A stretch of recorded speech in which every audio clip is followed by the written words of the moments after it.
Hey, welcome into Wisecarver Solutions. We talk about all things Medicare. This week, I'm giving you a preview of what's going to be happening on a weekly basis.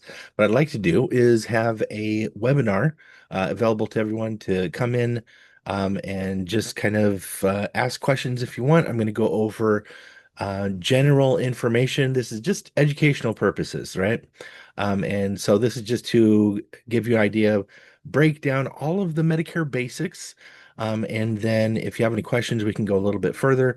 But for the most part, if you have anything specific, we'll probably have to do a one-on-one conversation, which I'd be more than happy to. And then because of Medicare compliance rules, I can go even in depth into actual carriers and plans and answer very specific questions for you. So, but until then, they'll just keep it high level as far as this goes. So let's get into it. Part A, Part B, um, Part C, Part D, and yeah, we'll start with Part A. Part A is for hospital. If you're like me, I have been paying into this all my life, and I just assumed that meant that when Medicare comes around, it'll be completely taken care of. Sadly, that's not the case. What it does mean is we've been paying into this infrastructure, which allows for all sorts of things to happen. But the reality is we don't have to pay a premium for Part A, but there is still out-of-pocket costs. So the out-of-pocket, if you go to the hospital, Part A is for hospital, right? And anything that's Medicare covered expenses while you're at the hospital, you have a deduction cost of just over 1,700. And I won't get into specifics. It's not like you're taking a test after this, like I had to get licensed. So I'll just keep it very, very easy to comprehend. So we'll just say over 1,700 is the deductible. Once you pay the deductible, the plan kicks in like any other deductible in the insurance policy. And then you would pay 20%. Medicare takes care of 80%, and you're responsible for 20% of whatever that cost is, you know. And so it's good to be aware that that deductible is for a 60-day period. And so if you have to go back to the hospital, you would not have to pay that deductible again, but you would have the 20% of whatever cost it accrued after that. Okay, so that's part A, essentially. And by the way, there's no cap. There's no end to the amount of that 20% of, whatever it is. So part B is a little bit different. It's got a little bit dynamic to it. Part B is coincided with retirement. So you need to basically put in for this with Social Security and say, yes, I'm retiring. I need to get Part B. Part B costs a premium on a monthly basis, just over $200. And so that usually comes right out of your Social Security. That's how people like to get that set up. But if you are turning 65 and you're still working, some of the strategy is to work for a few more years so that you have Social Security at a little bit higher amount. If that's what you want to do, great. A lot of people have a full-time job and they're still getting insurance through their employer. And if that is recognized by Medicare, then you will not have a Part B um, uh, penalty, late enrollment penalty, um, which can over time be very expensive. So, as long as you have the paperwork to show that you were covered that entire time since you were eligible turning 65, and you're covered every single month, and then for that full year, 12-month is the interval for that. So if you were covered for an entire 12 months, then you would not have a late fee, which is basically 10%. So like $20 basically. And if you go multiple years without that, or if you just never apply for it and then you finally do get Part B, then you are looking at a late enrollment penalty. Okay, so Part B does have a deduction as well. Part B covers your doctor visits and um, outpatient costs, also durable medical equipment, that kind of thing. And so once you pay your deductible, 257-ish, that may have actually been updated this year. So you a little over 250, something like that. 283, I think it is right now. Anyway, it keeps going up every year.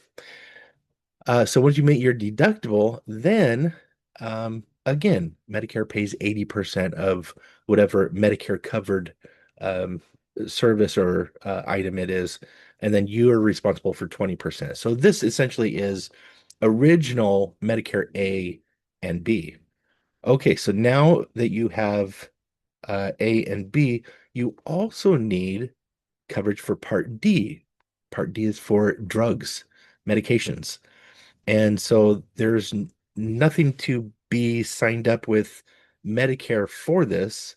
So it's a little bit of a different concept. So you need to have prescription drug coverage.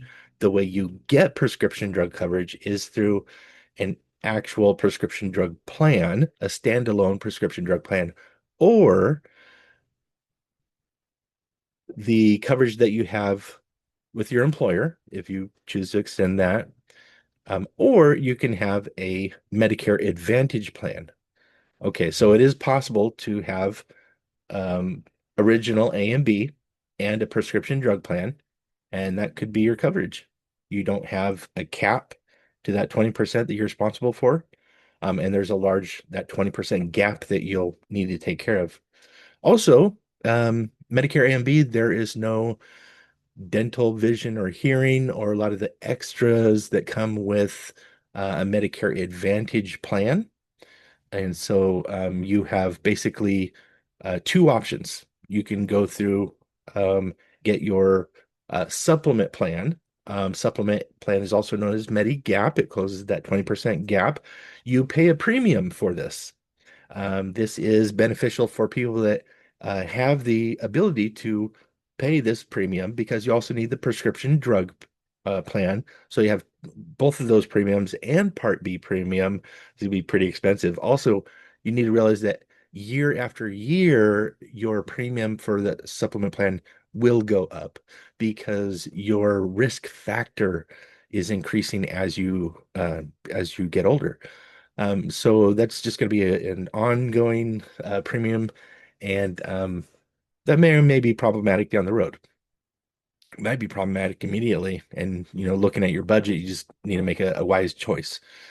So whatever the case is, there's a lot of different dynamics here. We want to have a full conversation with somebody that can actually, guide you in that. I would love to do that. Okay, so there's another option that is Medicare Advantage, like we said. So that actually covers your medications as well as your hospital and medical and uh, dental, vision, hearing, and a lot of extras as well. So you may have heard about a over-the-counter credit card. This basically will allow you to have a certain amount to spend for basically medicine cabinet items, non-prescription meds, those kinds of things. Vitamins, those are more and more expensive, so every little bit helps, I think, and first aid items, those kinds of things. So there's an allotment. It depends on the plan, the carrier, and where you are in your region. All of these plans are geared for the region. That's why the first thing they ask for is your zip code. Okay, as far as dental vision hearing, those are in Medicare Advantage plans as well. And then there's usually things like a gym membership, you know, to keep healthy. There's a lot of you might not think gym immediately like, oh, well, I don't want to do, but there that could be maybe YMCA or aquatic places that, so you really want to check that out. That could really, be a great benefit to you. And one of the benefits about a Medicare Advantage plan is that usually they are zero premium or lower, much lower than a supplement plan by and large. Okay. So those are basically the types of ways that you can get covered. Medicare Advantage is also known as Part C. So um, that, but That seems to be a point of confusion for a lot of people, so I don't normally mention that. Anyway, so that's part A, B, C, D. Anything we're missing? Yeah, probably. Probably a whole lot. There's so much to this, so we may have specific questions. Well, one thing to be aware of is your enrollment period. So in your initial enrollment period, that means when you're 64 and you're turning 65, um, you basically have a 7 month window. You have the 3 months preceding your birth month, and then the 3 months after your birth month. So your effective date for a plan would be the first of your birth month. But if you have put in for the paperwork and say, yep, I am retiring, I'm getting Part B right now, and you do that well before you turn 65, you could have as soon as 3 months prior to your birth month all the things necessary to enroll in a plan. The effective date would be as soon as your birth month, right? And then after that, if you're in your birth month, it would be the first of the following month. And that's generally how Medicare works. You sign up for plan, it's the first of the following month. So we need to kind of plan ahead for the most part. Okay, so that is your initial enrollment period. That can happen anytime during the year. That 7 month window rotates with the year on it's your birth date, right? Your birth month is central to that. Um, Otherwise, you have annual enrollment period, which means every year, October 15th through December 7th, all of these plans are independent companies that work with Medicare. They look at big data, they make changes, and every year you get an annual notice of change to your plan. Some plans even end. And so, again, you want to have me, somebody like me, an agent that's going to walk through this to make sure you have coverage and to assess your needs and plug you into uh, the one plan that's going to serve you best according to your needs. So every year there's new plans and Medicare rules change every single year. So there's a lot of factors that you just kind of want to be aware of going into the new year. So that's annual enrollment period. And basically, regardless of what plan you have, supplement or um, Medicare Advantage or original A and B, you can make a change. The effective date for that, October 15th through December 7th, is the effective date is the first of the following year. So that is where we just basically came out of, and here we are, January. There are special election periods there's a lot of approved reasons why Medicare can allow for a change. And it's just a matter of, talking to me, seeing what your situation is, seeing what we can do, if there is a legal reason why we can actually enroll you if your plan is not serving you well.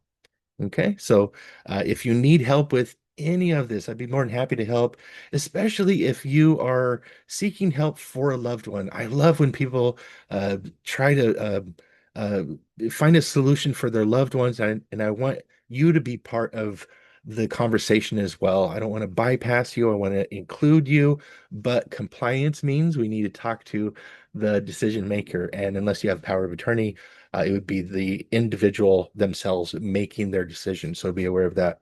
There's a lot of other things we could discuss, but for now, I think this is just a general basics kind of thing. If you want any specific information, go ahead and shoot me a message, and be more than happy to talk to you. We'll have to go over a little bit of Medicare compliance rules. I just need to read a couple of things, make sure that we capture what we need to, and put that in play. And it's for both of our safety and everything. So yeah, that's it for now.